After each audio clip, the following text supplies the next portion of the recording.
Bonjour à tous, bonjour à toutes. Je suis Ronny Germont, je suis le directeur de IPAG Online, le campus 100% numérique de l'IPAG Business School. Je suis ravi de vous accueillir pour ce webinaire consacré au métier de l'UX Design et qui est rattaché à notre MSc UX Design et Digital Business que nous faisons en partenariat avec l'ESDAC, École de Design. Je vais bientôt laisser la parole à Dominique Bonnet, qui est responsable du MSc UX Design et Digital Business, et également à Laurent Guichou, qui est directeur pédagogique de l'ESDAC, qui vont un peu vous parler de cette formation, mais également des perspectives d'emploi dans le secteur du design. Alors, j'invite Dominique et Laurent à monter sur scène.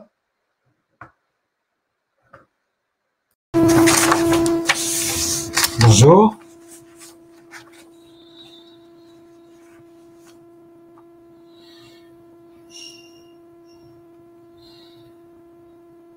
Plus que Dominique.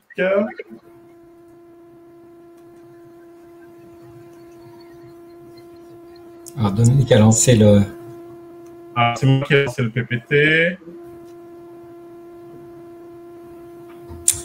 Dominique nous a perdu. On a perdu Dominique.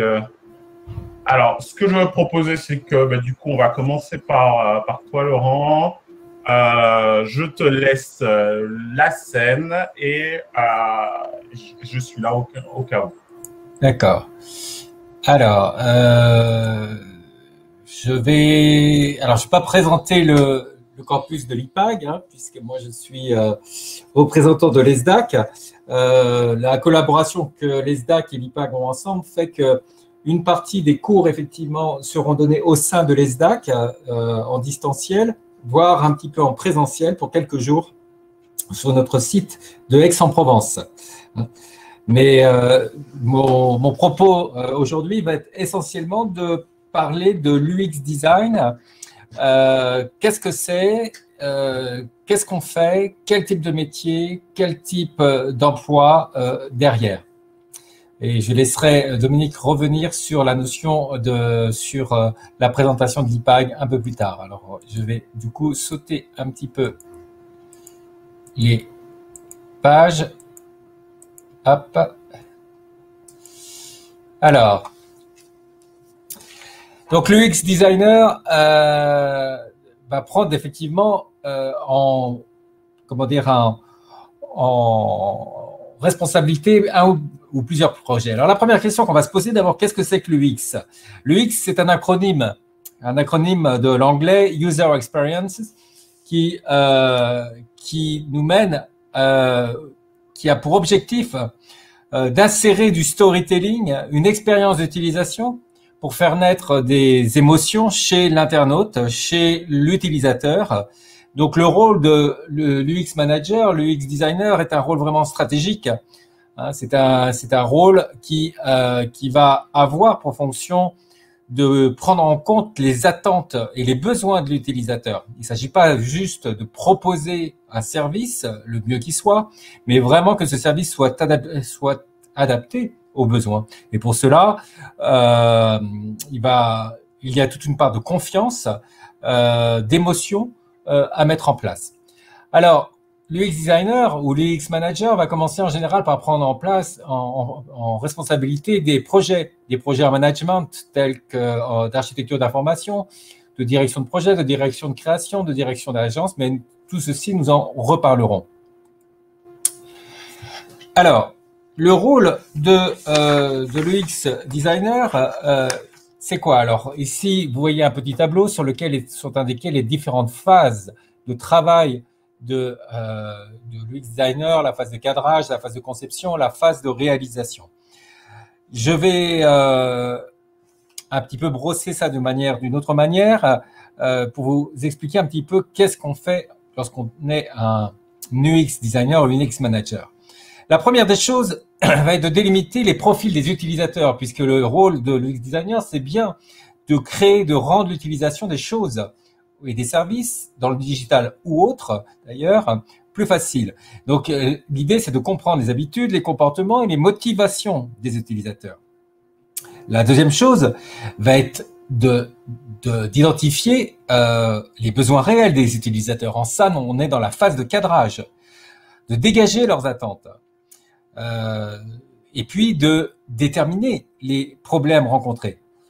Pour ça, l'UX designer ou l'UX manager a recours à différents outils comme les méthodes de personas, le parcours utilisateur, ce qu'on va appeler le Customer Journey Map, la carte d'empathie et d'autres méthodes pour définir le problème ou les points à améliorer. Le problème de l'UX designer va essayer de résoudre un problème qui est identifié. Et c'est par une phase d'idéation, de design thinking, que le designer, que le UX manager émet des solutions qui sont susceptibles de résoudre le problème en répondant par la même occasion aux attentes de l'utilisateur. L'idéation peut toucher à plusieurs paramètres, notamment l'aspect graphique, mais aussi le texte, les caractéristiques d'un produit. Lorsqu'on parle de UX, ce que je vous disais précédemment, on parle beaucoup de digital, mais pas seulement, mais ça, on y reviendra. Donc, un des rôles qui s'ensuit, c'est de créer une histoire, un storytelling, afin de provoquer une émotion chez l'internaute. Parce que c'est l'émotion qui va faire qu'il y aura une certaine intuitivité et une certaine accaparation de l'outil par l'internaute ou l'utilisateur. Donc, le rôle de l'UX designer va être d'analyser le projet, de l'adapter à l'image de la marque, d'effectuer la conception et le prototypage. Donc, c'est la deuxième phase. On tombe dans la phase de la conception. Étudier le design du projet, proposer des esquisses de son évolution, ce qu'on appelle des mock-ups, de spécifier les projets choisis à travers des maquettes transmises à l'équipe de design, tels par exemple les spécialistes en interface, etc. Et ça, ces maquettes, on les retrouve sous forme de wireframe. Donc, le UX designer on le voit bien, a ambition à comprendre et à préciser des objectifs, à analyser des problématiques, à faire un cadrage de l'expérience utilisateur, puis à animer des ateliers et réaliser à partir de ces ateliers des tests d'utilisation itératifs. Alors, c'est quoi? Eh bien, ça va être la partie de réalisation, où après qu'on ait mis en place un parcours, eh bien, on va tester ce parcours. Eh bien, ce parcours, on va le tester via des tests A/B, des tests de eye tracking, etc. Et on va accentuer la scénarisation de l'expérience utilisateur via ces tests. On va retravailler l'arborescence. On va retravailler la carte d'expérience. Et on va ainsi obtenir des gabarits qui sont fonctionnels en utilisant, comme je le disais précédemment, du zoning, du wireframe, etc. Donc, le rôle de l'UX designer, c'est tout cela. C'est s'accaparer d'un besoin, une attente, l'analyser, la concevoir, lui redonner une nouvelle architecture et derrière cette architecture, la tester via un certain nombre d'éléments, via un certain nombre d'expériences, dont une des plus connues, comme je le disais précédemment, et l'eye tracking. L'expérience, l'UX designer ou le UX manager a ceci qui est très particulier, c'est que c'est avant tout un designer de l'esprit, ce qu'on appellerait en anglais un cognitive designer. C'est-à-dire qu'il doit avoir une très bonne connaissance de la culture des sciences cognitives. Il doit prendre des connaissances qu'il doit utiliser pour enrichir les retours d'expérience et ainsi améliorer ce parcours, améliorer ce phénomène émotionnel. Pour cela, il va faire beaucoup de recherches, il va utiliser différents types d'outils qui peuvent aller de l'ethnographie à l'étude d'utilisateur, le maquettage, le prototypage, etc., comme je le disais tout à l'heure. La finalité, c'est d'assurer une confiance et de garantir une crédibilité dans un process. Hein. Alors, on a différents types d'expérience utilisateur. L'expérience utilisateur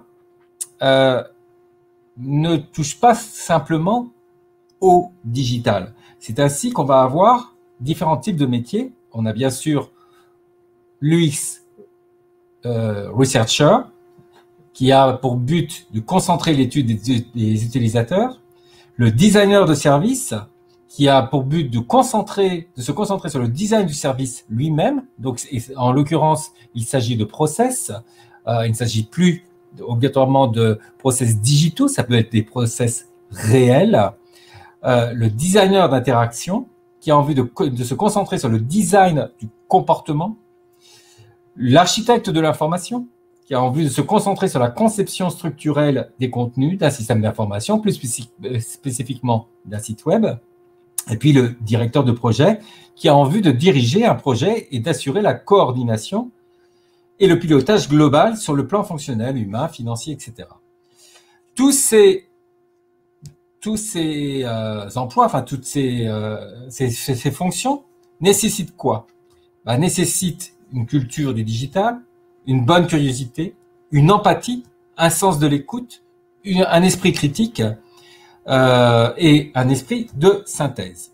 Alors, ces métiers, ce sont évidemment des nouveaux métiers qui deviennent de plus en plus importants. Aujourd'hui, on a 15% des professionnels qui considèrent que l'UX design est la première compétence numérique recherchée par les entreprises.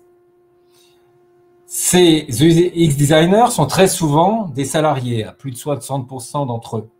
Ils travaillent dans des agences, en grosse majorité des petites agences, de 1 à 5 salariés, etc.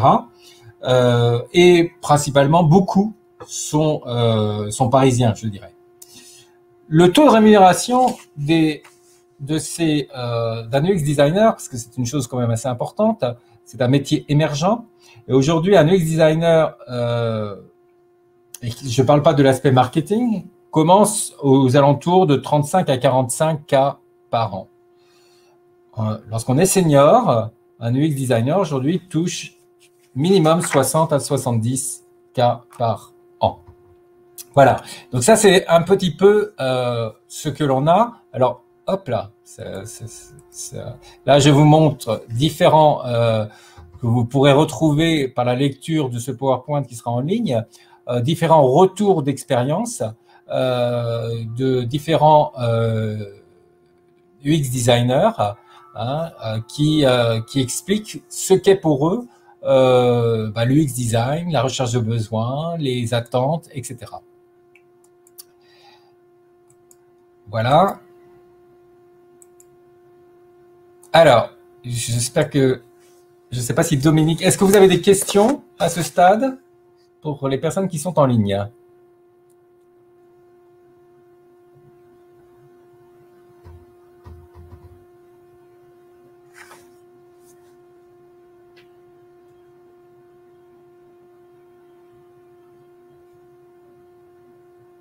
Il semblerait que Dominique ait des difficultés à nous rejoindre. Vu qu'il n'y a pas encore de questions, moi, ce que je proposais, c'est... Ah, s'il y a une question. Voilà. Alors, peut-être Ronnie a une question, je ne sais. Tout est clair jusqu'à maintenant, ok, donc c'est parfait. Ce que je vous propose, c'est qu'on puisse revoir un peu le MSc UX Design en se basant comment nous avons conçu ce programme en partenariat avec l'ESDAC, ses spécificités, et puis après, si vous avez des questions. Alors, on va éluder rapidement la partie admission. On a un process d'admission qui a été défini. Il y a des frais de dossier d'environ 100 €. Ensuite, en termes d'admission, vous avez deux possibilités pour suivre ce MSc. Soit vous le suivez en 1 an, soit vous le suivez en 2 ans. Pour pouvoir le suivre en 1 an, il est nécessaire que vous ayez un niveau Bac+4 ou 240 crédits ECTS ou un bachelor international. Si vous le suivez en 2 ans, c'est un niveau minimum Bac+3. Ensuite, on va vous demander une attestation de langue. Alors, ne le prenez pas de façon trop stricte. C'est plutôt, on doit être sûr que vous êtes en mesure de poursuivre cette formation sereinement parce qu'une partie des enseignements est en anglais. Au niveau du dossier de candidature, vous avez un CV, une lettre de motivation, un justificatif d'identité à fournir et la copie de votre dernier diplôme.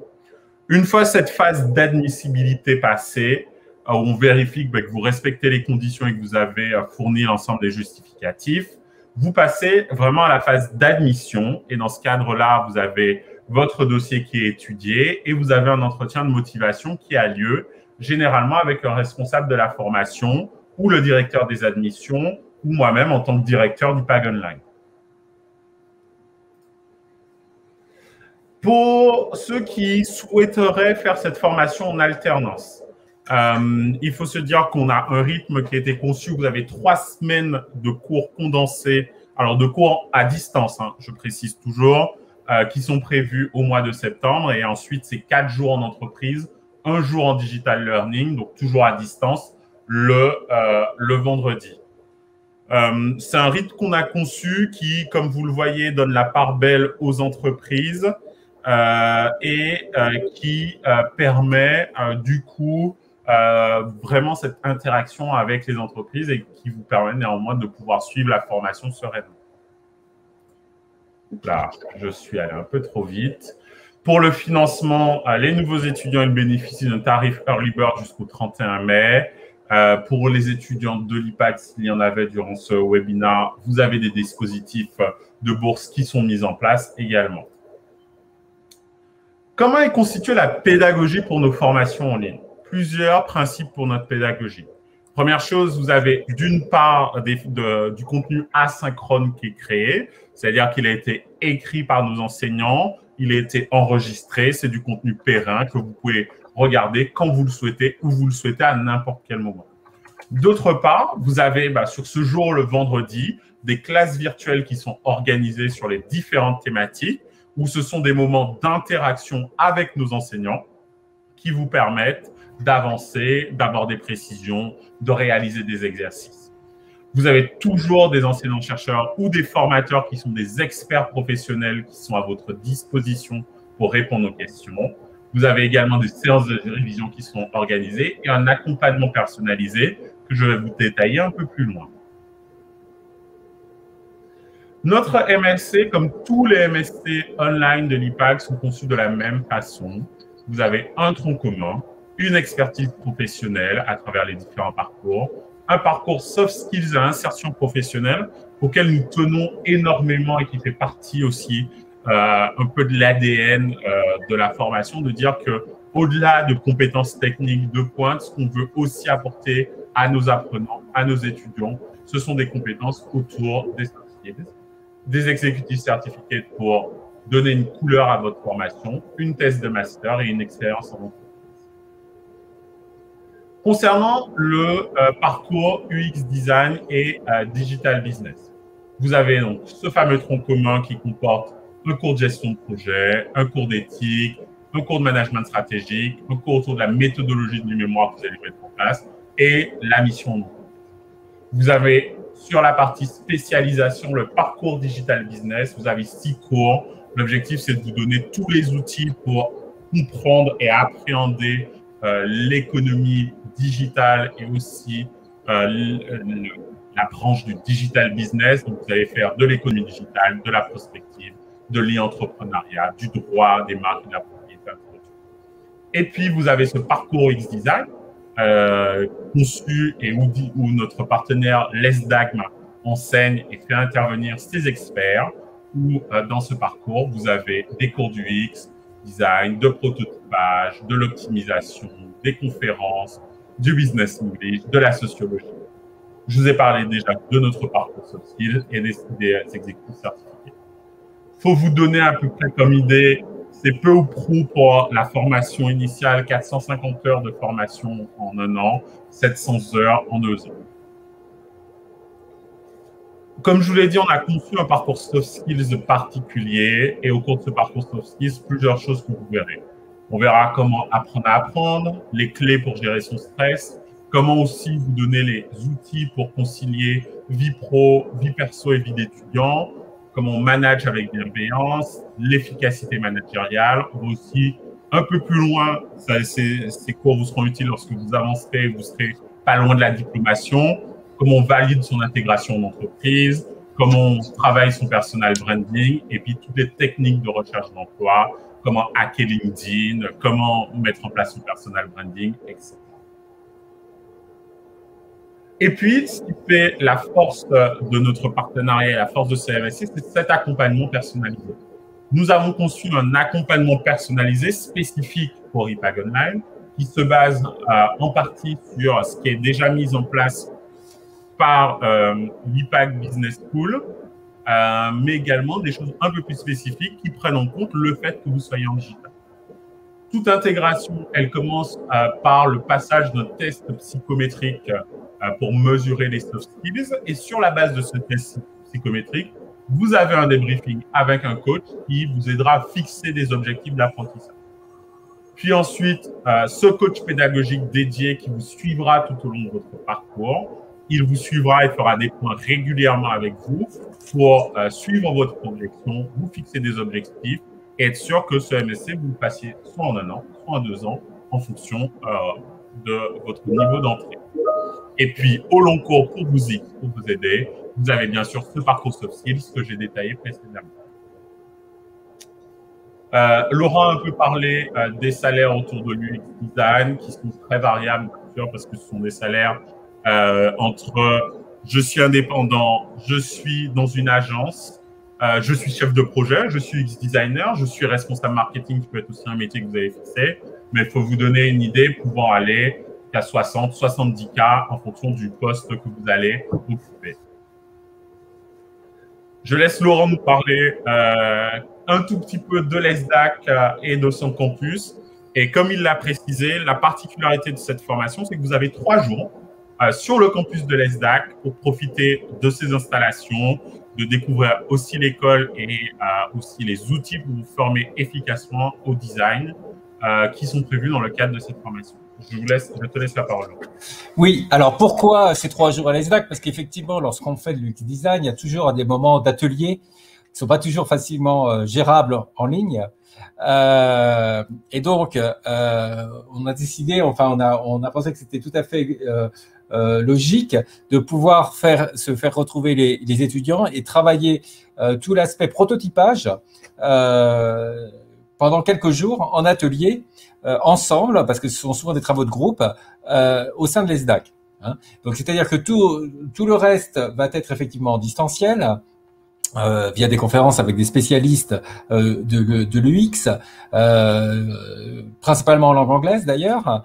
Mais ces 3 jours auront pour vocation effectivement de partir sur tous les fondements que vous aurez vus en amont et pouvoir travailler en atelier ainsi pendant ces 3 jours. Cela se passe en mois de septembre.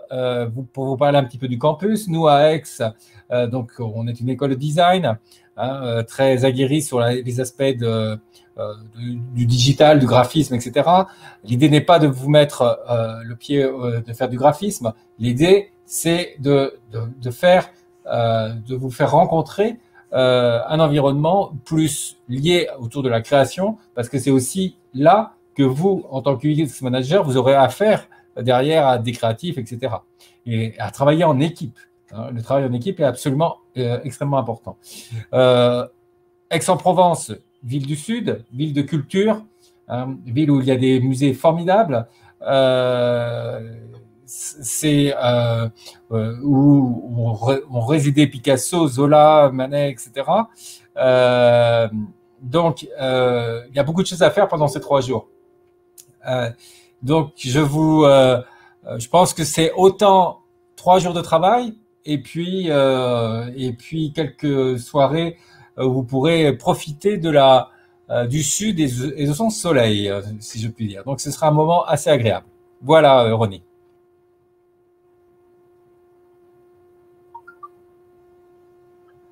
Alors. Merci beaucoup. Hop, me revoici.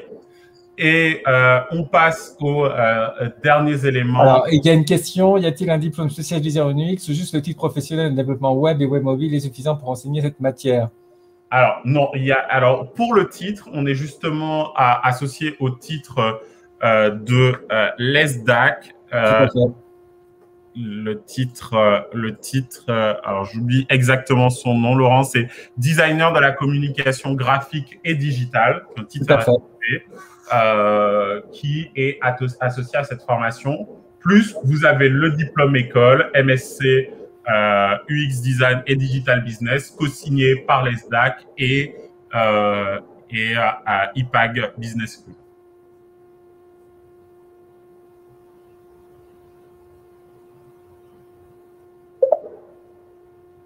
Pas de souci, il est ça. Donc, je disais, pour les questions d'admission, vous pouvez vous adresser soit à Christophe Pivot, qui est le directeur adjoint des admissions, soit à M. Jean-Philippe Delaunay, qui est le chargé d'admission sur l'ensemble des programmes IPAG Online. Vous pouvez également soit vous adresser à Paris, soit directement à moi ou à Dominique, ou à Laurent, ou à Anaïs, qui sont les relais à Aix si vous avez besoin de plus de précision. Alors, est-ce que vous avez des questions? Ouais, Ronnie, je vais être obligé de... Oui, alors Laurent, je vais vous laisser. Je vais reprendre les questions s'il y a des questions génériques. Et merci beaucoup à Laurent d'être intervenu pendant ce webinaire. Merci. Je vous souhaite à tous une bonne fin d'après-midi. Alors, je vois que Anaëlle est en train d'écrire une question.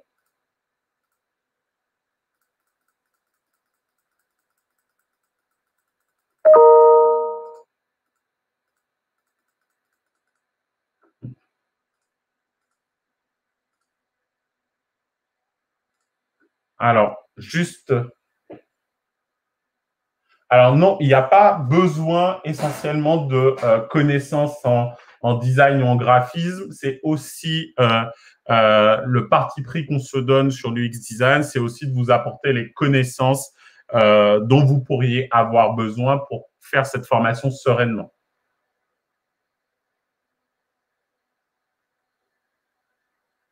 Bonjour à Amel. Donc, je profite, c'est la petite partie qu'on n'avait pas eu l'occasion de faire, c'est de vous présenter rapidement l'IPAG. Donc, l'IPAG est une école de commerce qui existe depuis plus de 55 ans. Elle se donne comme mission de former des managers agiles, polyvalents et responsables. On est situé à Paris sur 2 sites. L'un des sites, Boulevard Saint-Germain, et l'autre, Beaugrenelle. Boulevard Saint-Germain accueillant principalement le cycle master et Beaugrenelle accueillant principalement tout le cycle bachelor. On a plus de 12 000 alumni. La plupart les titres comme ce MSC, ils sont associés à un titre RNCP. Et puis, bien sûr, l'IPAG est membre de plusieurs grandes associations et détient plusieurs labels. Et à noter que l'IPAG est une association loi 1901, donc à but non lucratif, et qu'on est labellisé ESPIG, établissement d'enseignement supérieur d'intérêt général. Est-ce que vous avez d'autres questions?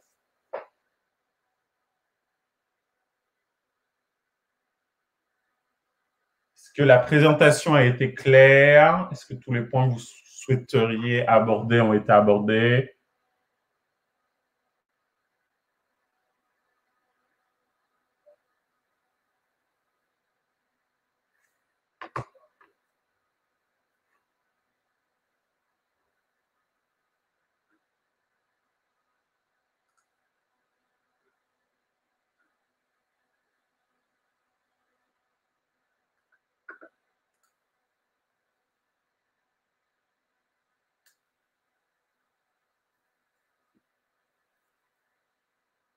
Je vois qu'Anaëlle est en train de taper.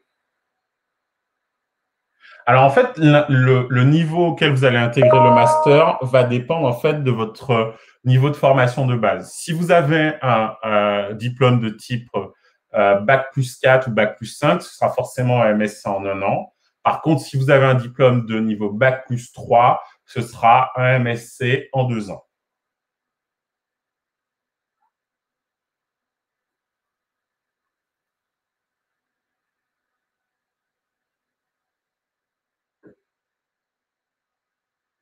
Vous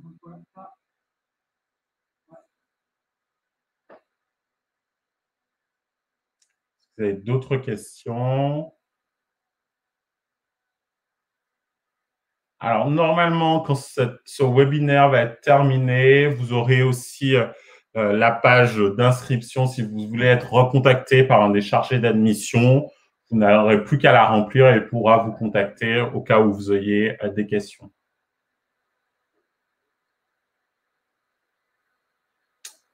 Alors, apparemment, nous n'avons plus de questions. Je vous remercie toutes et tous pour cette participation à ce webinaire consacré au métier de l'UX Design et au MSc UX Design. Alors, je vois que Inès est en train d'écrire. Alors, l'IPAG, alors moi, je peux vous parler de l'IPAG et principalement des formations MSc. Dans le cadre du lancement de IPAG Online, notre campus 100% en ligne, on lance 4 formations MSc, un MSc UX Design Digital Business, un MSc Digital Marketing et Data Analysis, un MSc Digital Entrepreneur et Project Management et un MSc UX Design, je crois que j'ai oublié un, et un MSc Marketing Digital Data Analysis et Data Management et Business Intelligence. Donc ça, ce sont les spécialités de MSc qu'on lance. Elles sont toutes rattachées à des titres RNCP. Pour la plupart des titres RNCP niveau 7, donc qui vous donnent un niveau Bac+5 reconnu par l'État. Et puis, bien sûr, au sein de l'IPAG, ce que nous avons traditionnellement, nous avons notre programme Grande École, nous avons les MBA également et nous avons des bachelors pour ceux qui sont d'un niveau un peu plus bas.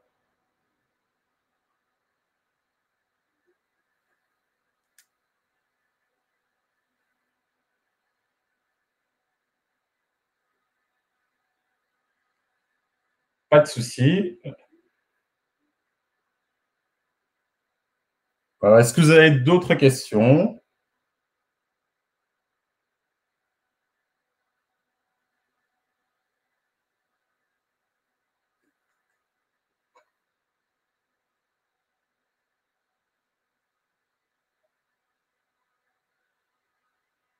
Alors, on dirait qu'il n'y a pas d'autres questions. Je ne vois personne écrire. Je vous remercie tous et toutes d'avoir participé à ce webinaire. Je vois qu'Inès Sarté est en train d'écrire. Merci beaucoup à tous. Merci. Je vous souhaite une bonne journée, une bonne après-midi. Au revoir.